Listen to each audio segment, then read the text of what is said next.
मतलब आपने हमारी असलियत अगर दिखा दी है, ठीक है, हमारी रेटिंग डाउन होगी और आपके पास कोई ऑप्शन नहीं है, सर्विस तो आप हमारे से ही करवाओगे। अब देखते हैं हम कैसी सर्विस देते हैं आपको। हाँ, ये चीज थी यार, ये ना तो सच में नामो निशान गायब हो जाएगा आपको, ये बात फैक्ट है। दोस्तों, आज का जो वीडियो है वो एक कार ओनरशिप एक्सपीरियंस है और उम्मीद ये है कि इस वीडियो से आप लोगों को बहुत कुछ सीखने को मिलेगा। चाहे वो आप अगर यूज्ड गाड़ी खरीदते हैं तो एक ऑफ बीट गाड़ी आपको कैसे कंसिडर करनी चाहिए, कितने प्राइस के आसपास आपको लेनी चाहिए, अगर आप ऑफ बीट गाड़ी लेते हैं तो उसके क्या पॉजिटिव हैं, क्या चीज़ नेगेटिव रहती हैं, अगर आप डीलर से गाड़ी खरीदते हैं तो डीलर आपके साथ कैसे डील करता है या आप डीलर के साथ कैसे डील करें, या आपको डायरेक्ट जो है किसी कस्टमर से या सेलर से ही बात करनी चाहिए, बहुत कुछ। और ऑफ बीट गाड़ी की अगर मैं बात करता हूं तो ये जो है ये है निसान की जो है वो टेरेनो जो है वो है। अब इसको जो है वो नॉर्मल टेरेनो मत समझना, क्योंकि ये है पेट्रोल मैनुअल, जो कि एक ही वेरिएंट आता था। और ये किन की गाड़ी है, मैं उनको स्वागत करता हूँ। शलभ भाई, बहुत बहुत स्वागत है आपका sir. Thanks a lot. Shalabh भाई की गाड़ी है ये और इनको पसंद है यूज्ड गाड़ियां खरीदना, तो इनसे ज़्यादा बेहतर और कौन बता सकता है, क्योंकि इनका एक्सपीरियंस यूज्ड गाड़ियों के अंदर खरीदने के अंदर काफ़ी रहा है। तो शलभ भाई, आप मेरे को बताइए कि ये कब का वेरिएंट है? ये गाड़ी ओरिजिनल थी 2016 की, फर्स्ट ओनर गाड़ी थी उस समय। ओके। और मैंने ली थी ये फरवरी 2022 में। 2022 के अंदर आपने ली थी, 2016 की गाड़ी थी। और जब आपने ली थी तो कितनी चली हुई थी ये? अराउंड 55,000। 55,000। और उस टाइम पे बहुत सारी दूसरी गाड़ियाँ, खैर उसके ऊपर आएंगे। ये आपने कितने की ली थी? 5.5 लाख। 5.5 लाख की ली थी आपने। और अभी कितनी चल चुकी है ये? 1,07,000 के आसपास होने वाला है इसका। मतलब आपने गाड़ी जो है वो ज़्यादा चलाई है। ओके। और कम टाइम के अंदर चलाई है इनफैक्ट, ठीक है। तो उस टाइम पे क्रेटा वगैरह भी अवेलेबल होंगी, आई एम श्योर थी। तो इनफैक्ट वो बहुत बिकती थी उस टाइम पे। हाँ। आइडिया वॉज कि मैं अगर टेक्निकल स्पेक्स की बात करूं, मैं अगर आपको इसके अंदर के जो सिटिंग एक्सपीरियंस की बात करूं, in fact boot space is bigger than Creta. हाँ, ओके। एंड उसकी जो रीसेल वैल्यू थी, because of larger volumes, resale value उसकी जो थी, आपको उतने प्राइस में क्रेटा नहीं मिल पाएगी जितने प्राइस में वो मुझे 7 के आसपास मिलती है, 7 साढ़े 7 के कम से आसपास कम। मिलती है, True, ठीक है। true। और एक और चीज़ बताऊं दोस्तों, इन्होंने ये ऑफ बीट गाड़ी तो जरूर से जरूर उठाई, ये इन्होंने डीलर से उठाई, ठीक है। तो डीलर ने खुद का मार्जिन वगैरह भी रखा होगा, आई एम श्योर। मुझे लगता है एटलीस्ट 50 to 60,000 एक्स्ट्रा 50-60 हज़ार कम से कम, है ना? बिल्कुल। लेकिन जो ये कंडीशन आप अभी देख रहे हो ना, मतलब कंडीशन काफ़ी अच्छी है इस गाड़ी की अभी भी, लेकिन जो पहले इन्होंने ली थी तो बिल्कुल नई जैसी ही रही होगी। ऑलमोस्ट। तो अब बात आ जाती है, अब मेन मुद्दे की बात है कि ऑफ बीट गाड़ी आपने खरीदी, क्या पार्ट्स वगैरह इजीली अवेलेबल होते हैं इन गाड़ियों के? एक्चुअली इसके पार्ट्स में इशू आता है आपका, और मोस्टली पार्ट्स इंपोर्ट किए जाते हैं, तो आपका you have to at least wait for 10 days 2 weeks etcetera minimum. Chennai वाले प्लांट में अगर पार्ट अवेलेबल है तो विद इन अ वीक आ जाता है, बट कई बार नहीं होता तो देन आपको वेट करना पड़ेगा इनफैक्ट। ओके। तो आपको थोड़ा सा उस मामले में you have to bear with them. तो क्या आपके इस डिसीजन से आपको रिग्रेट है कुछ? मिक्स्ड फीलिंग्स हैं, कुछ अच्छी भी यादें हैं, कुछ बुरी यादें भी हैं। अच्छी याद मैं कहूँगा, आप जब इसको ड्राइव करके देखोगे तो जो ड्राइविंग एक्सपीरियंस आपका है, आज के टाइम पे आप 15 या 20 लाख की गाड़ी चलाओगे और ये चलाओगे, आई थिंक आप इसको शायद बेटर रेट कर पाओगे। जहाँ तक मैं उसकी बात करता हूँ ओनरशिप एक्सपीरियंस की, due to the dealer, due to Nissan का जो सर्विस रिस्पॉन्स है या उनका जो सर्विस सपोर्ट है, उसमें थोड़ा सा लेट डाउन रहता ही है हमेशा। बट ठीक है, अभी भी है वो प्रॉब्लम, अभी भी है। इनफैक्ट मैंने 6 महीना पहले मैंने इसमें मेजर काम करवाया था। क्लच प्लेट, प्रेशर प्लेट, सिंक्रोनाइजर्स थे फर्स्ट सेकंड गियर्स के, वो सब चेंज किए, तो मेजर काम किया था निसान ने। मुझे ये बताया गया था कि आपको 1 हफ्ते के लिए गाड़ी छोड़नी है, बट जब उसने मुझे 1 हफ्ता बताया था, मैं समझ गया था 1 हफ्ते में तो मिल ही नहीं सकती, मैं ऑलरेडी टाइम ज़्यादा लेकर ही चल रहा था। इनफैक्ट उसने मुझे गाड़ी हैंडओवर करी 3 वीक्स के अंदर, और ना कोई लोनर कार दी। मैंने उसको ये भी बोला था, मैंने कहा एटलीस्ट लोनर कार तो तुम दे दो, वो भी कोई उसने मुझे नहीं दिया। इनफैक्ट जो उनकी होगी नहीं उनके पास में, होती ही नहीं उनके पास, केवल एक मैग्नाइट है। अब वो कहते हैं हमारी पॉलिसी नहीं है, ऐसा नहीं है, बट सारी गाड़ियाँ एवरीबॉडी। पॉलिसी कहाँ से होगी, क्योंकि बजट उतना नहीं है। और खैर, अब इसी की बहन एक तरीके से जो है अभी डस्टर भी आई है। आपको जो है अपना पैसा जो है ना, वो एकदम से ऐसे मार्केटिंग को देखते हुए ऐसा खर्च नहीं कर देना चाहिए कि यार डस्टर आई है, चलो डस्टर के ऊपर। डस्टर आप ले तो लोगे, लेकिन उसके बाद जो सर्विस वगैरह मिलती है, जो पार्ट्स वगैरह मिलते हैं, उसका क्या करोगे, ठीक है, वो भी उसके ऊपर भी बात करेंगे। खैर फिलहाल हम निसान की बात कर लेते हैं। तो बाकी आपको चलने में बहुत बढ़िया लगती है ये गाड़ी। आपने लॉन्ग टूर वगैरह भी करे हैं इसके अंदर, मेरे ख्याल से इनसे बात हुई थी मेरी, तो उदयपुर वगैरह भी गए उदयपुर थे। तक लेकर गया था इसको। कंफर्टेबल वगैरह है गाड़ी? कंफर्टेबल गाड़ी है और पहाड़ों पे मैं कसौली वगैरह भी ले गया था, देहरादून भी ले गया था, तो कहीं कोई समस्या नहीं है। अभी आपने 5.5 लाख के अंदर ये गाड़ी ली थी 2022 के अंदर, अगर अभी आप निकालते हो तो क्या उम्मीद कर रहे हो, कितना तक निकल जाएगी ये गाड़ी? ये 2.5 to 3 लाख तक जा पाएगी एट द मैक्स। 3 के ऊपर नहीं जाएगी ये। अच्छा, और आपने 50-60 हज़ार जो है इसको आराम से चलाया? चला भी दिया। एक सिंपल सा हिसाब किताब, एक सिंपल गणित आप समझिए इस चीज़ को। अगर आप कोई नई गाड़ी लेते, ठीक है, 2022 के अंदर, और आज वो बेचते, तो कम से कम 7-8 लाख रुपए तो ऐसे ही टूट जाते हैं उस गाड़ी के। अगर इस कैटेगरी की, इस सेगमेंट की अगर कोई गाड़ी लेते तो आराम से टूट जाते। इनके कितने टूट रहे हैं? इनके टूट रहे हैं 2.5 लाख रुपए या 3 लाख रुपए, और इन्होंने पूरे स्वाद भी लिए इस गाड़ी के। ट्रू। ये होती है यूज्ड गाड़ी लेने का पूरा फायदा। अब बात करते हैं इसकी सेफ्टी या बिल्ड क्वालिटी को लेकर के। आपका कभी ऐसा कोई एनकाउंटर हुआ है कि आपको लगा है कि यार इसकी बिल्ड क्वालिटी थोड़ी सी हैवी है या कुछ, मतलब इस टाइप से कभी फील हुआ? मुझे जो इसका बिल्ड क्वालिटी तो अच्छी लगी है। आप इनफैक्ट डोर्स ओपन या क्लोज करके आप देखोगे तो हाँ। आपको पता चलेगा कि रीजनेबल क्वालिटी है। आज के दिन अगर आपको इसी सेगमेंट के कोई गाड़ी खरीदना, मतलब कि लगे, नई गाड़ी की मैं बात कर रहा हूँ, तो कौन सी गाड़ी के ऊपर आप जाना पसंद करोगे? It will be Kushag. समझ गया था मैं, मेरे को आपका जवाब पहले ही पता था। हालांकि ये जो है वो NA इंजन है, लगभग 100 कितना क्या कुछ 103 bhp 103 bhp और 150 के आसपास का शायद टॉर्क वगैरह जो है ना, True। वो निकालती थी। अब लगे हाथ एवरेज भी बता दो। 10-11 किलोमीटर पर लीटर। अच्छा, इसके अंदर स्टीयरिंग कौन सा आता है?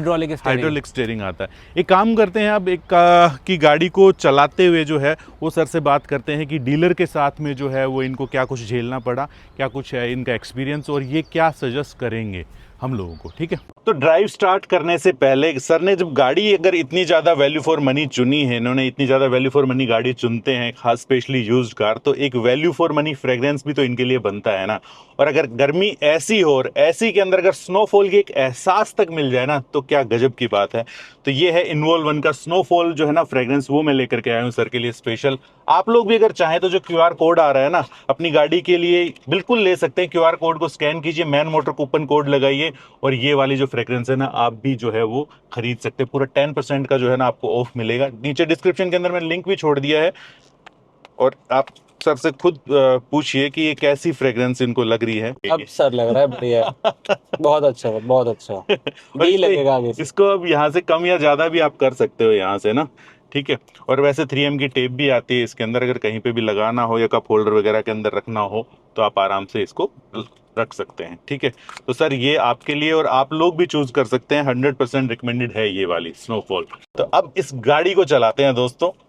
अब बहुत दिनों बाद जो है, ठीक है, एक टेरेनो चलाने को मिली है। हमने पहले चलाई है नो डाउट, बट डीजल के अंदर जो है ना वो इसका थोड़ा सा मजा लिया था हमने।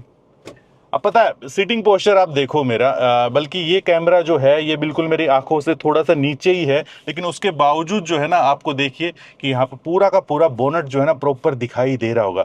सीटिंग पोस्चर ऐसा है कि मेरे को सीट को नीचे करने की कोई ज़रूरत नहीं है। बहुत ही परफेक्ट जो है ना वो पोजीशन इन्होंने कर रखी है, दे रखी है। देखिए कितने साल पुरानी होगी, लगभग 10 साल हो गया ना। अब 10 साल पुरानी होने के, देखिए थोड़ा क्लच जो है वो तो है हार्ड इसका, जो आजकल गाड़ियां आ रही हैं उसके मुकाबले, ठीक है। और मेरे को क्या यार ये स्टीयरिंग के अंदर फील थी सर, हाइड्रोलिक है ना। ट्रू। ऑफ रोडिंग, थोड़ा सा सॉफ्ट रोडिंग कर रहे हैं तो थोड़ा हैवी रहना चाहिए उसके लिए। बिल्कुल बिल्कुल मजेदार है यार वैसे तो देखा जाए तो। अच्छा, तो जो हम यूज्ड गाड़ियों की बात कर ही रहे थे, तो सर अगला टारगेट क्या है आपका? कौन सी यूज्ड गाड़ी के ऊपर आपने टारगेट कर रखा? यूज्ड कुशाग। कुशाक नहीं पूछी तब भी कुशाक, और अब यूज पूछ रहे थे, ये तो यूज लेंगे 100%, ये बड़ी पक्की बात है। अब बताइए कि सर डीलरशिप के साथ में आपका क्या कुछ हुआ? इससे पिछली वाली जो कार थी that was Corolla Altis petrol, वो भी यूज्ड कार थी। तो उसके बाद मैंने ये वाली उसको चेंज करना था। अलग अलग डीलर जो थे उस टाइम पे देखने शुरू किए, तो थोड़ी सी गलती मेरे से ये हो गई कि जो मैंने टोयोटा करोला ऑल्टिस ली थी, वो ली थी टोयोटा यू ट्रस्ट फॉर्मेट से। अच्छा। तो उसका एक्सपीरियंस अच्छा था, तो मैंने उसको थोड़ा सा ये था कि उनके पास इन्वेंट्री नहीं थी, मैंने कहा थोड़े लोकल डीलर्स के साथ देख लेता हूँ एक बार कैसा एक्सपीरियंस रहता है। तो एक पश्चिम बिहार का एक डीलर था, उस पर आई थिंक स्पीकर पे आपका ब्रांड भी आ जाएगा एलाइट कार्स करके। तो उसके पास बात हुई, देखा, उसने दिखाया, थोड़ी बहुत उसने टेस्ट ड्राइव वगैरह भी करवाई, लेकिन ठीक है, मतलब वो इवनिंग के टाइम पे ली थी, उस टाइम पे टेस्ट ड्राइव की, अगले एक दिन में डिलीवरी भी उसकी ले ली थी। तो थोड़ा बहुत मुझे लग रहा था है इसमें इशू। तो मुझे लग रहा था कि शायद जब हम यूज्ड कार लेते हैं अराउंड 1 लाख के आसपास बजट आप बाहर रखते हो निकाल के कि भाई 1 लाख में आप इसको और बेटर जो भी कर सकते हो बेस्ट कर लोगे। Same was with the Altis, उसमें विद इन 1 लाख वो अच्छी कंडीशन में हो गई थी गाड़ी। बट इस केस में क्या हुआ, इसकी केस में लेने के कुछ टाइम बाद पता चला कि एसी की कूलिंग कॉइल ठीक से नहीं काम कर दी, इसकी एसी की कूलिंग कॉइल चेंज करवाई। थोड़े टाइम बाद फिर तो ठीक कर रहा है, अब अच्छा वो कॉइल चेंज अब तो काम करा लिया ना सारा। तो वो कूलिंग कॉइल चेंज हुई, बाद में फिर पता चला कि स्टार्ट होती है बीच बीच में अटक रही थी, तो स्टार्टर मोटर चेंज कराई कुछ टाइम बाद, वो एक अच्छा खर्चा था। उसके थोड़े टाइम बाद पता चला कि बैटरी, ऑब्वियसली बात है बैटरी कंज्यूमेबल है तो वो तो खराब हो सकती है, कोई इशू नहीं है। बाद में पता पड़ा फ्यूल पंप में भी प्रॉब्लम थी, उसके बाद फ्यूल पंप चेंज कराया, वो एक इशू आ गया। तो इस तरीके से छोटा छोटा इसमें ना कुछ चलता ही रहा। और अप्रोक्सीमेटली अभी 6-6.5 महीने पहले तो इसको मैं जब निसान के पास लेकर गया था कि मैंने कहा आप देखो थोड़ा सा इसमें ना मुझे गियर फंस रहा था फर्स्ट और सेकंड गियर में। तो उसने वही बोला मुझे कि आपकी अभी क्लच प्लेट जो है ना पूरी तरह से खत्म सी हो चुकी है। अच्छा, और आपको क्योंकि आपने थोड़ा डिले कर दिया, आपने 1,03,000 किलोमीटर चला दिया सेम क्लच के ऊपर, तो अब आपकी क्लच प्लेट, प्रेशर प्लेट सब चेंज होगा। और भी तो कभी चेंज हुआ ही नहीं था कभी। तो 1,03,000 पे मैंने पहली बार इसकी क्लच प्लेट, प्रेशर प्लेट वो सब चेंज कराई थी। तो वो सारा कराया। फिर उसने और भी जो उसके साथ की एक्सेसरीज पार्ट्स करते करते वो हुआ। उन्होंने मुझे बताया कि आपका 1 हफ्ते में आप छोड़ दो गाड़ी। मैंने कहा मुझे पता था 1 हफ्ते में कह रहा है दे नहीं पाएगा, फिर भी उसने करते करते 3 हफ्ते बाद वो मुझे गाड़ी दे पाया। और गाड़ी आप मानोगे नहीं, पार्ट्स इसमें जो देता गया मुझे वो लिस्ट आती थी, made in France, Germany, Italy, Russia. ऐसा लग रहा था कि आधा तो यूरोप के पार्ट्स इसमें लग गए गाड़ी के अंदर। तो करते करते उसने 90,000 का बिल बना दिया निसान ने। मैंने कहा चल ठीक है, अब जो बन रहा है मैंने उसको वो भी दिया। बट सच में 90,000 का उसने बिल बना दिया, मैंने उसको दे दिया। मैंने कहा चल ठीक है, मुझे गाड़ी और रखनी थी क्योंकि अब मुझे BS4 जो पेट्रोल है इस सेगमेंट में मुझे कुछ मिलने वाला था नहीं।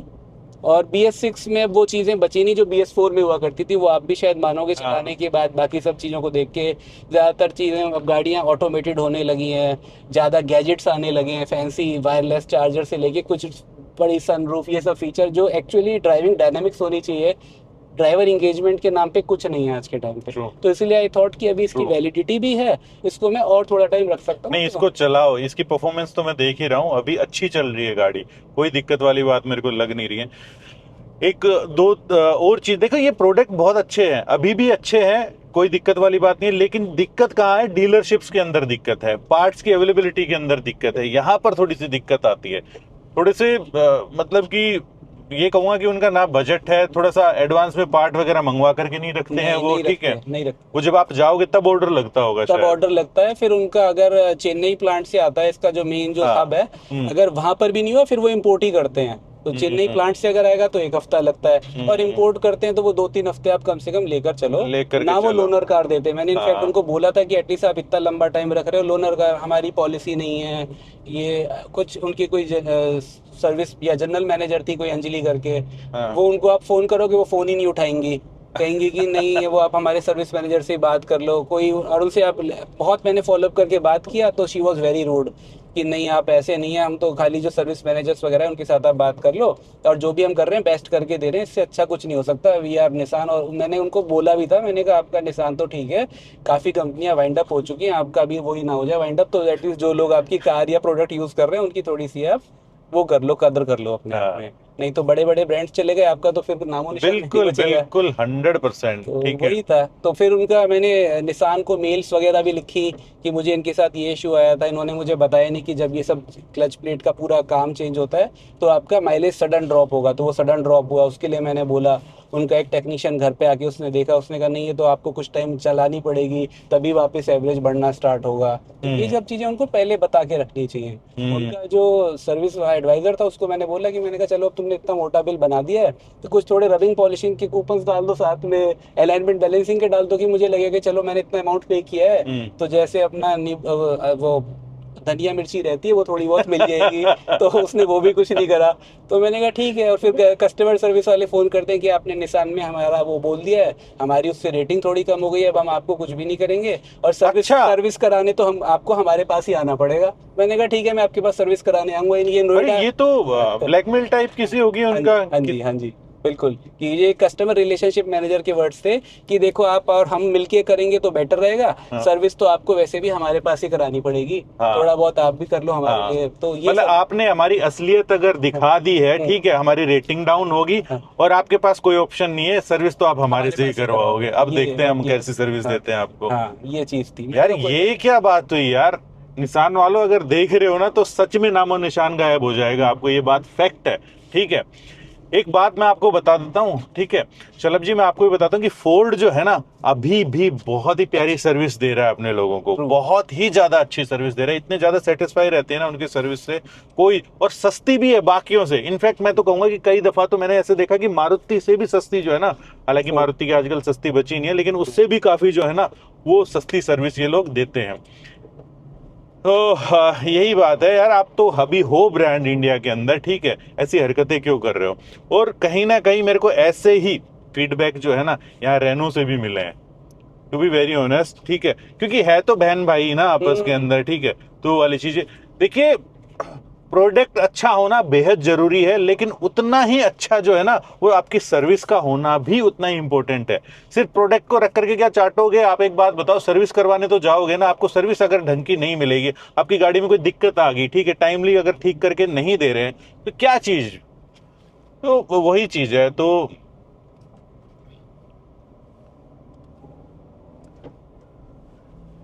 खैर अब ये है कि अब तो रखोगे कुछ टाइम तो इसको, कुछ टाइम तो इसको रखूंगा, क्योंकि फिर लास्ट ईयर फिर मैंने यूज्ड वेंटो पेट्रोल उठा लिया। मैं वही पूछने वाला था कि सर का देखो यूज गाड़ियों से प्यार, कि वेंटो जो है ना वो भी इन्होंने यूज उठाई है, ठीक है।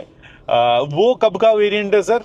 वो जुलाई 2012 का मॉडल है। वो भी फर्स्ट ओनर थी, बट वो मैंने इस बार यू ट्रस्ट से ही उठाई है। अच्छा। इसका कि एक्सपीरियंस अच्छा रहा है and touch wood it is going fine. अभी अराउंड 9-10 महीने में मैंने अराउंड 13,000 वो चला दी है, क्योंकि ये उसके आने के बाद इसको चलाने का टू बी वेरी फ्रैंक उतना मन नहीं करता। जो उसकी ड्राइविंग डायनामिक्स है, बाकी सब चीजें हैं, वो मतलब VW, और वो भी वो वाला लॉट हुआ करता था जब कार एक्चुअली जर्मन पार्ट्स के साथ आती थी। तो उसका इनफैक्ट आप फ्यूल कैप उठाओगे वो भी मेड इन जर्मनी लिखा हुआ है। तो वो एक रीजन और था उसकी पुरानी उठाने का। उसके बाद तो उन्होंने लोकलाइज कर दिया, तो जो ओरिजिनल जर्मन पार्ट्स थे उसमें लगे हुए। हाँ, फर्क अभी की क्वालिटी में तब की क्वालिटी में दिन रात का फर्क है, ये तो हमने भी फील करके देखा है, उसमें कोई दो राय है ही नहीं। ओके,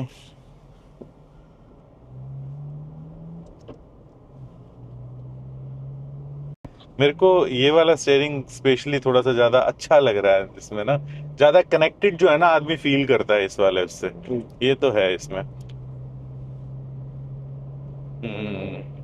और चल भी अच्छी रही है, और तेज स्पीड के अंदर बैलेंस भी जो है ना वो अच्छा खासा है इसके अंदर, कोई भी परेशानी वाली बात है नहीं वैसे।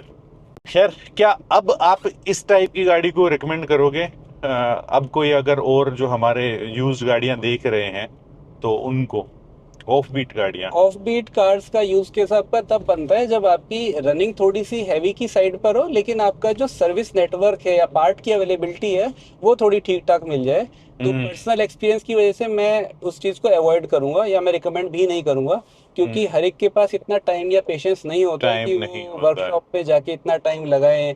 ठीक है, एक हफ्ता 10-10 दिन आप पेमेंट भी इसके, इनफैक्ट पार्ट कोई बड़ा रिप्लेस होता है तो आप एडवांस देते हो पहले उस पार्ट का वर्कशॉप को, तब वो पार्ट आपके लिए मंगाते हैं। अगर उनको चेन्नई प्लांट से भी पार्ट मंगाना है तो वो आपसे कुछ ना कुछ अमाउंट एडवांस लेंगे, ओह। और फिर वो पार्ट आपको, ऐसा उनको इतना भी फेथ नहीं है कस्टमर्स के ऊपर कि जो कस्टमर आपसे सर्विस कराता आ रहा है हाँ। उसके लिए आप कोई चेन्नई प्लांट से अपने नोएडा वाले वर्कशॉप में मंगा लो, उसके लिए भी कुछ ना कुछ वो एडवांस देते हैं। और उसके ऊपर आप सोचो, आपने वो पार्ट का एडवांस दिया, उसके बाद आपने उसको पार्ट लग गया आपका, तो वो इनवॉइस जो देगा वो इनवॉइस भी पूरे पार्ट का दे देते हैं, वो एडवांस एडजस्ट नहीं करते। उस ये मेरे साथ 2 बार हुआ है, तो उनको फिर मुझे बोलना पड़ता है कि आप इसको, मैंने एडवांस दिया, अब इसको आप एडजस्ट करो, तो उसका वो 1 हफ्ता 10 दिन में फिर वो चेक के थ्रू पेमेंट वापस करेंगे। तो वो कहते हैं आपको बताना चाहिए बिलिंग के कितनी टाइम, बड़ी सरदर्दी है यार ये। बिलिंग के टाइम पे आपको हमारे अकाउंटेंट को बताना पड़ेगा कि आपने हमें एडवांस दिया हुआ है। मतलब कस्टमर एक एडवांस भी दे रहा है और उसको याद भी दिलाना पड़ेगा। मैंने कहा मैं डिलीवरी लूंगा गाड़ी की, आपने जो काम करके देखा है या जो मैंने एडवांस दिया वो तो ऑटोमेटिक सिस्टम में आना चाहिए। वो भी आपको 2 बार ऐसा हुआ है, एडवांस दिया फिर बाद में उसका चेक डाला, जो हफ्ता 10 दिन की प्रोसेस है, फिर फॉलो अप करोगे फिर वो आपको आता है, वो एक अलग प्रॉब्लम है। देखो मेरे ख्याल से ये इतना बुरा हाल जो है ना, ये स्कोडा VW वालों का, इनका तो बिल्कुल भी नहीं है। वो आपके पार्ट्स वगैरह मंगवा देंगे अगर नहीं भी है उनके पास, बट एडवांस पेमेंट ये वो फलाना ढिमकाना वो तो ये नहीं करेंगे। इनका तो वास्तव में दोस्तों बड़ा झोलझाल है थोड़ा सा। देख लेना, अगर निसान और हाँ। रेनो की गाड़ी अगर आप ले रहे हैं तो यूज की बजाय मैं तो कहता हूँ कि नई भी आप थोड़ा सा सोच समझ के लेना, क्योंकि पार्ट्स तो सबके साथ ही वो है। पार्ट्स चाहिए हाँ, आपको पार्ट्स तो आपको आपका, नई के भी चाहिए। कोई भी यूज्ड गाड़ी लेने से पहले अपना कोई एक यार दोस्त मैकेनिक जिसको थोड़ा भी पता हो ना, उसको उसको साथ साथ में 100% लेकर के जाओ।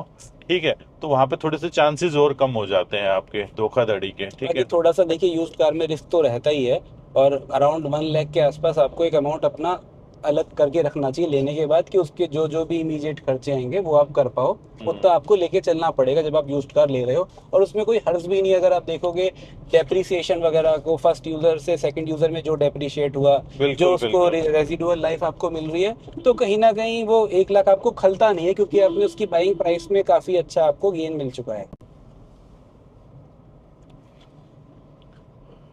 हम्म। अब 2-3 काम की बात मैं बताता हूँ आपको, ये चीज कि अगर आप एक ऑफ बीट गाड़ी उठाते हो ना, तो जो नेगोशिएशन के टाइम के ऊपर ही आप अच्छे तरीके से नेगोशिएट करो, ताकि आपको वहीं पर ही थोड़ा सा कम प्राइस के अंदर वो गाड़ी मिले। क्योंकि आगे चल के ये सारी चीजों को आप थोड़ा सा, अब जब दोबारा से भी सेल करोगे ना, तो भी इसकी कोई खास कीमत आपको ज्यादा नहीं मिलेगी। ठीक है, तो आप पहले ही उसको कीमत कम दे करके चलो। सर्विस वगैरह के अंदर हो सकता है कि आपको इश्यूज वगैरह आए, डिपेंड करता है कि आपकी किस कंपनी की गाड़ी है, कहाँ पर है, क्या चीज नहीं है। ऑफ बीट गाड़ियां मैं कहूंगा कि अवॉइड करो लेना, स्पेशली वो लोग जहां पर अगर गांव के अंदर हैं।